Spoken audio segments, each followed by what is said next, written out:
Processos judiciais podem andar mais rápidos com as mudanças no Código de Processo Civil. As modificações eram uma reivindicação antiga da própria Justiça e também da sociedade. Sobre esse assunto, eu converso ao vivo aqui no Jornal do Meio-Dia com o juiz de direito Antônio Veloso Peleja Júnior, que é também juiz auxiliar da Corregedoria do Tribunal de Justiça. Boa tarde. Boa tarde, é um prazer participar. Quando essas mudanças do Código aí estiverem em vigor, o que é que o cidadão vai ganhar quando ele buscar a proteção da Justiça? Olha, primeiramente, nós temos dois códigos. Temos um código que está em vigor, que é o Código de 1973, e o Código Lei 13.105, que foi aprovado em 16 de março desse ano, que vai entrar em vigor o ano que vem, daqui a um ano. Ele é um código mais enxuto, que veio para simplificar. Houve a inclusão de alguns institutos do direito estrangeiro, né, justamente com essa finalidade. Qual a finalidade? Trazer uma justiça mais rápida para a população. Todos os países do mundo têm problema com a justiça. O entrave de processo não é uma exclusividade do Brasil. Nós temos problemas, Japão, Estados Unidos, Inglaterra, inúmeros países estão tentando achar a solução para trazer uma justiça mais rápida, uma justiça mais efetiva. Esse código, ele representa apenas um dos movimentos que está se realizando para que a justiça seja mais célere e mais efetiva. Ele é a solução total? Ele trará efetivamente a celeridade? Ele sozinho não, porque ele tem que estar acompanhado com outros expedientes, com outros institutos, com a boa gestão dos tribunais. Mas um instituto que eu pontuo que seria de grande valia para a sociedade brasileira é justamente a inserção da mediação e da conciliação. Esse código, ele possibilita que, uma vez que o réu seja chamado a juiz, ao tribunal, nós temos duas partes. O autor... E a conciliação e a mediação, ela vai evitar que se avolumem mais e mais processos na justiça. Olha, nesse sentido, não houve o avanço que poderia ter havido. Por quê? É a mediação e a conciliação, quando o réu é chamado, ele ingressa com o processo. A proposta que se tem, então, desse código que vai entrar em vigor é o seguinte: ingressa com o processo judicial e tenta-se mediação e conciliação. Efetivamente foi um grande ganho, uma mudança de mentalidade para que as partes elas modifiquem essa cultura da sentença, porque o brasileiro ele tem a cultura da sentença, a cultura do juiz. O brasileiro ele quer o judiciário. Então nós temos 100 milhões de processos. Isso entrava qualquer sistema judiciário do mundo. Então, temos que modificar a cabeça, a cultura das pessoas para que se tente mais a mediação.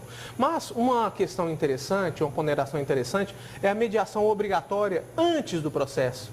É a chamada mediação pré-processual. Para que ela se aperfeiçoe, é necessário que os núcleos de conciliação, os centros de mediação e conciliação funcionem bem. Qual que é a ideia? Antes de o cidadão ingressar com seu processo, ele tem que comparecer a um centro judiciário de solução de controvérsias para fazer uma mediação ou uma conciliação. Somente se ele fizer isso, a sua ação poderá ser distribuída. É uma proposta arrojada, países como a Argentina fizeram isso e tiveram uma redução significativa do volume de processos que ingressam no judiciário. Agora, doutor, esse novo código, ele tem o poder também de acabar com o excesso de recursos, que a gente sempre ouve o seguinte: quem tem dinheiro utiliza aqueles inúmeros recursos que existem dentro do Poder Judiciário para postergar ou, às vezes, até mesmo prescrever uma condenação. Olha, o Código ele fez menos do que poderia ter feito. Um dos pontos... Não chegou até aí? Não. Um dos pontos... Houve uma simplificação, houve uma redução significativa, mas há outras possibilidades. Por exemplo, agravo de instrumento, que é um recurso cabível de decisões. O Código ele tarifou as hipóteses, quer dizer, ele disse em quais as hipóteses serão recursos. Mas há outros instrumentos que podem ser utilizados. Por exemplo, o mandado de segurança, é uma discussão muito forte que se há em doutrina. Então, esse código, uma das medidas que ele poderia ter tomado, aliás, o anteprojeto 166, que estava no Senado, ele tinha adotado uma providência de que da apelação, quando houvesse a sentença, a apelação não paralisaria o processo. O processo poderia caminhar Né? Se o tribunal entendesse adequado, poderia suspender. O código foi tímido nesse sentido, apesar de inicialmente não. E manteve a suspensão da sentença até que o tribunal avalie. Uma outra questão. O último relatório do CNJ, o Conselho Nacional de Justiça, colocou o Poder Judiciário do país como a 6ª pior produção no Brasil. O Código Civil dá condições de que a justiça possa ser aplicada com maior celeridade? E por que isso está acontecendo aqui? Não anda. Em relação ao Mato Grosso? Olha, é uma resposta, vamos dizer, difícil de ser respondida. Né? Há necessidade de uma gestão de processo. Essa pesquisa em si, ela não reflete um esforço que vem sendo feito pelo Poder Judiciário do Estado de Mato Grosso. A cada dia que passa, nós estamos fazendo, os desembargadores, corregedores, estão fazendo gestões processuais. Né? O esforço que nós temos empreendido é muito grande. Nós melhoramos no cenário do judiciário no país, nós melhoramos bastante, nós avançamos bastante. Se nós pegarmos de 5, 6, 7 anos para trás, mas desde a instituição do CNJ 2004, nós avançamos muito. Temos muito o que avançar. A Corregedoria, ela pela desembargadora Maria Erotides, ela monitora os processos, visualiza aqueles processos mais conflituosos, processos de massa, processos coletivos e busca soluções. Não é uma tarefa fácil, porque para modificar um cenário que estava bastante ruim, não é da noite para o dia. Nós temos que trabalhar cada vez mais, né? E o juiz mato-grossense, o juiz brasileiro, eles trabalham bastante, mas nós temos que trabalhar com a gestão eficiente de processos. E essas mudanças no Código de Processo Civil, de uma certa forma, elas podem até diminuir um pouco o trabalho das corregedorias. O senhor é juiz auxiliar da corregedoria. Pelo fato seguinte, porque a partir da entrada em vigor dessas mudanças, todo juiz vai ter que embasar muito bem a decisão que ele vai tomar.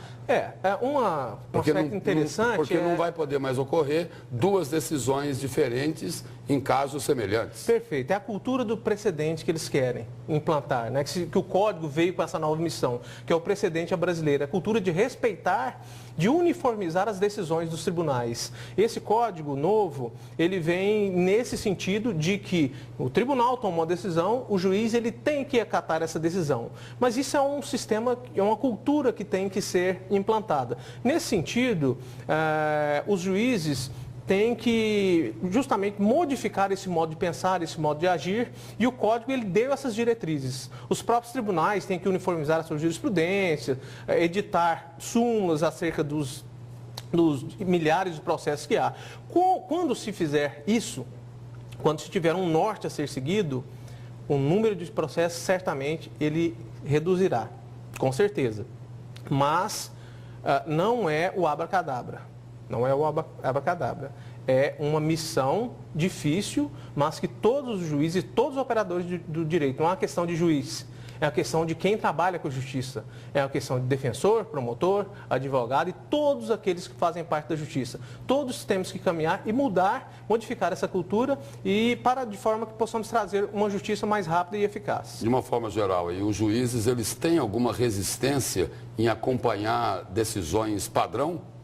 Olha, era da nossa cultura, né? O juiz, principalmente o juiz, quando ele ingressa, eu falo por mim, quando o juiz ingressa na magistratura, ele tem essa dificuldade de acompanhar decisões de tribunais superiores. Mas a situação modificou bastante, né? Hoje a maioria dos juízes já analisam as decisões dos tribunais para embasar as suas próprias decisões. E ter uma decisão mais fluida, uma decisão mais justa, uma decisão mais igual. Obrigado pela presença e pelas informações do senhor aqui no Jornal do Meio-Dia. Muito obrigado.